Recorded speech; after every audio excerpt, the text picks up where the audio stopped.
investigates. The death of a 3-year-old girl who was being cared for by a foster mother could turn into a criminal investigation. Her name is Aaliyah. And new pressure tonight to reopen the investigation in response to the story you're about to see.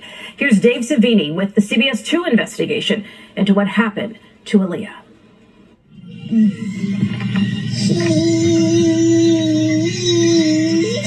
The little girl behind this adorable smile is Aaliyah Banks. Born with a bad heart, Aaliyah's life was a difficult one. She was just 1.5 when she underwent a heart transplant. It should have been the beginning of a new, healthy life, but Aaliyah needed more help.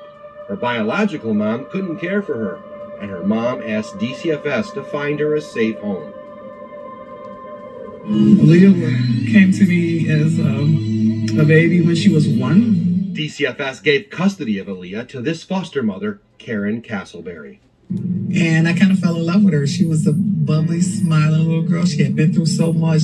She was even featured in a promotional video for a hospital. Castleberry is what DCFS calls a specialized foster mother, trained to take in children with special medical needs. Dr. Farr, we got a doctor's visit. She had already fostered another child who had a transplant and also needed the same medicine as Aaliyah. And Castleberry knew how critically important it was that Aaliyah was always given her anti-rejection medicine, tacrolimus, for her new heart. I always knew that there was a chance that I could lose her. And I knew that she wouldn't be with me forever. But just 1.5 years after getting Aaliyah, her body started rejecting the heart. An investigator's report says Castleberry told them she found the little girl in distress on the patio of her home on Chicago's West Side. Instead of calling 911, Castleberry drove Aaliyah to Lurie Children's Hospital. A DCFS report says Aaliyah was hooked to machines for 5 days, but the damage to the toddler's heart was too much. She died and is buried here. But now, 3 years later, the CBS 2 investigators have uncovered alarming details about her death. A medical examiner report shows Aaliyah's heart doctor suspected Castleberry had neglected to give the child her life-saving anti-rejection meds. Excuse me, Karen. I'm Dave Savini from Channel 2, and I got to ask you some questions about DCFS. We tried to talk to Castleberry about Aaliyah and what we found in these Cook County Medical Examiner, police, and DCFS reports.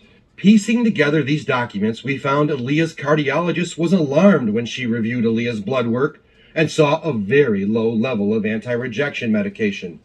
Police and DCFS were called. Yes. DCFS's investigation found levels of her medication were nearly undetectable. DCFS found Castleberry responsible for failing to administer the child's medication to her and indicating her for death by neglect and medical neglect. There's a death by neglect investigation that was indicated against you. Okay, we're not going to talk about that. But I would like to talk to you about, No, we're not. About her. No. Little girl. No. The DCFS investigation also says Castleberry, the foster mother, had not picked up the child's medication for the prior month of September, despite several notifications from the pharmacy. We're not going to do this.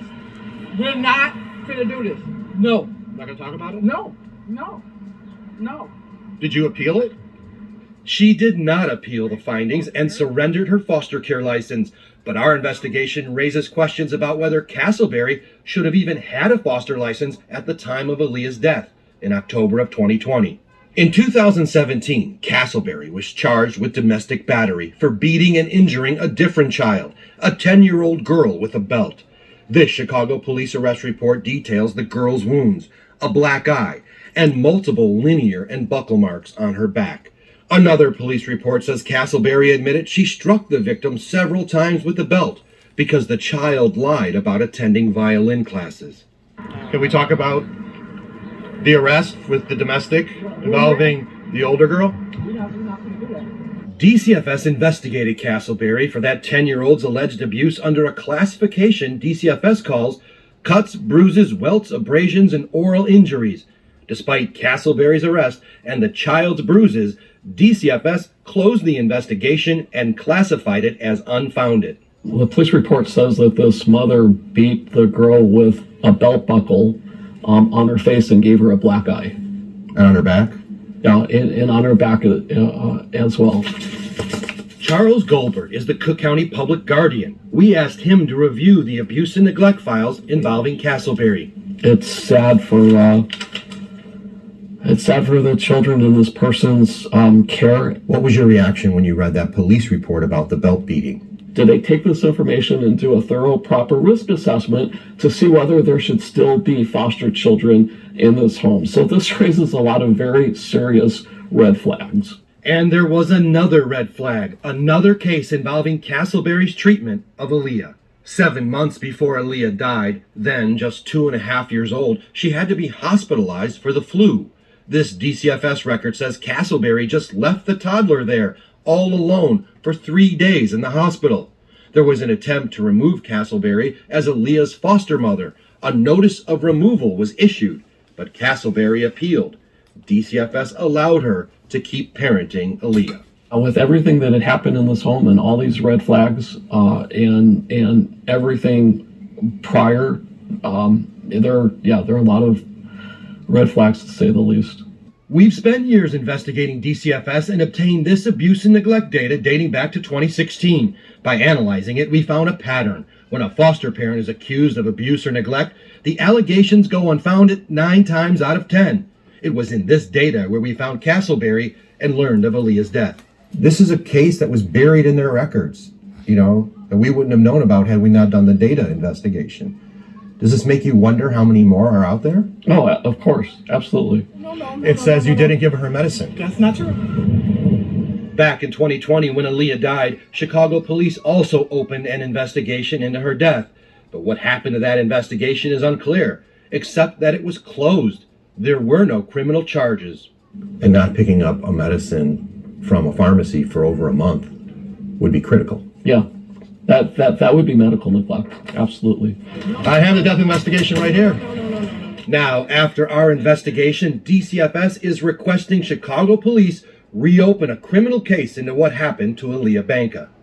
As the Cook County Public Guardian, you also want the police to reopen this case. Yeah, absolutely. Yes. Do you have anything to say about that at all?